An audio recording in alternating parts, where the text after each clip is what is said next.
You know what I like? I love it right there. Yeah, it's good stuff. It's also sunnah. I love it. Alhamdulillah. Alright, Bismillahirrahmanirrahim. Assalamu alaikum wa rahmatullah.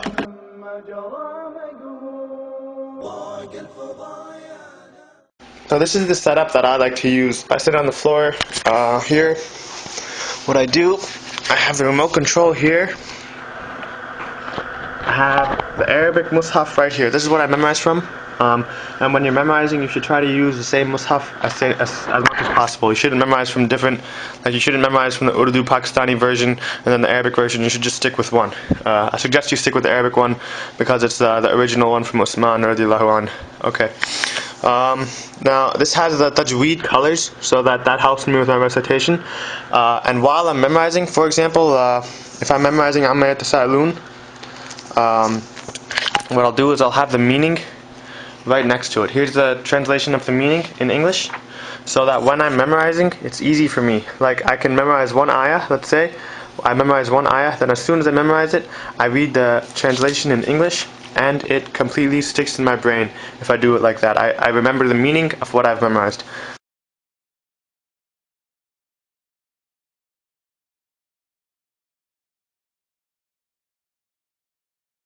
And another thing that I said is that you should be listening to somebody while you're reciting.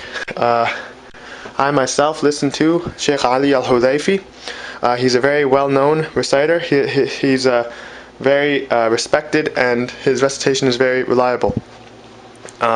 Maybe the best. He's up there with Sheikh al-Husari and Sheikh Abdus Samad. So what I'll do is, for example, if I'm memorizing Surah An-Naba, what I'll do, here's the remote control, is I'll give you an example of what I do. A'udhu billahi minash shaitanir rajim. Bismillahir rahmanir rahim. Bismillahir rahmanir rahim. Amma yatasa'alun. Amma yatasa'alun. I'll repeat that until I have it down. Okay, I'll repeat after the Sheikh. And then the next ayah. عن النبأ العظيم. So then I'll repeat that until I know it, then I'll start from the beginning again. Bismillahir Rahmanir Rahim. عَمَّ يَتَسَاءَلُونَ عَنِ النَّبَإِ الْعَظِيمِ الَّذِي هُمْ فِيهِ مُخْتَلِفُونَ كَلَّا سَيَعْلَمُونَ ثُمَّ كَلَّا سَيَعْلَمُونَ. Okay, so I'll just keep on going and repeating ayah, repeating ayah until I know it, and connecting from before. Just you memorize, keep on going forward, and then you connect from a little bit behind. Like if you memorize from here to there, and then you start from here and connect it all, and then you go to let's say here, for example, then you start from here again and you connect it all, and then when you're done, you connect from the beginning of the surah to the end.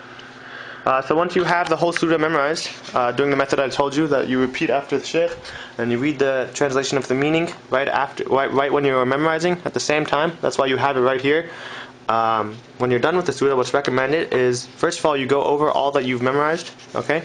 And then what's recommended is that you connect it with the stuff before it. You can connect it with the surah before it if it's a short surah, but if you're memorizing larger ayahs like in Surah Al-Baqarah, then you can connect 10 ayahs before, you can connect the 10 ayahs or a few ayahs before, like a page before or so, a page and a half, and connect them. So that's how I do it, inshallah. And when you're memorizing new information, you should also be revising. Shaykh Yasir Qadi says that you shouldn't revise less than 1/4 for juz a day. If you have a lot of Qur'an memorized, you shouldn't revise less than 1/4 for juz a day. And how do you know what 1/4 for juz is? 1/4 for juz, 1/8 for juz is marked by one of these dots here. That means that's 1/8 for juz. So 1/4 for juz is 2 of those dots. That's at least how much you should be revising every day if you have a large amount of Qur'an memorized, inshallah Rabbil Alameen. This is the method that I use.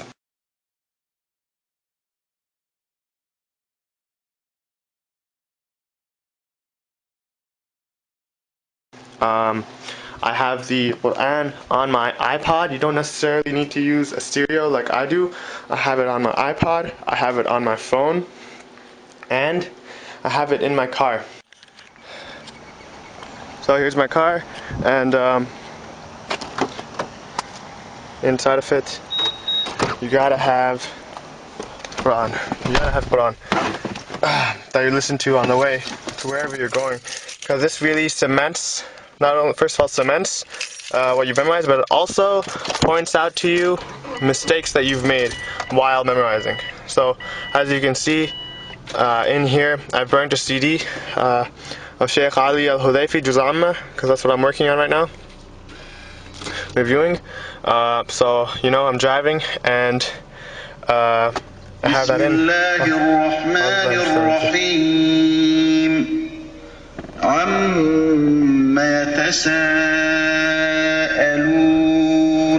Okay, so I listen to that while I'm driving, and if I've memorized, I listen to what I've memorized, and I actually find mistakes that I've made while I'm memorizing. I have a lot of CDs of different surahs. You should listen to one reciter, okay? One reciter in general. I have a lot of CDs.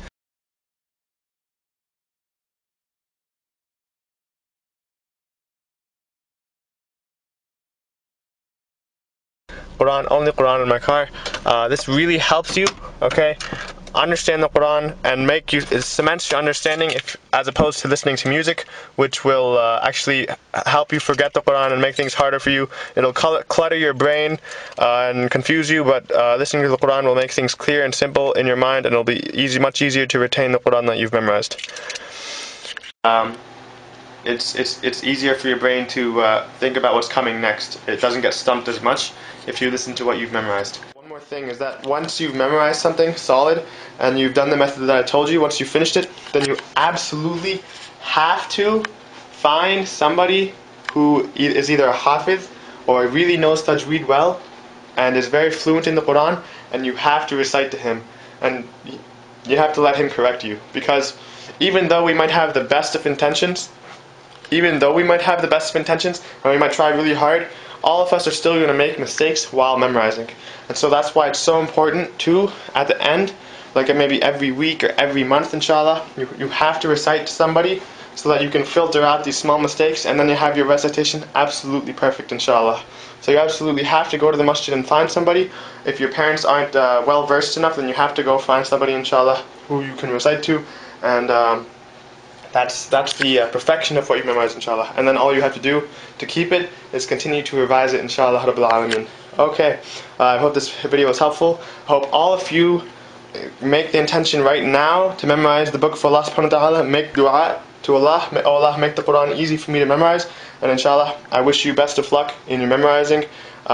It's such an exciting experience, and it really raises your iman a lot, boosts your iman extremely. Don't forget to also revise as you're memorizing new information. Assalamu alaikum wa rahmatullahi wa barakatuh.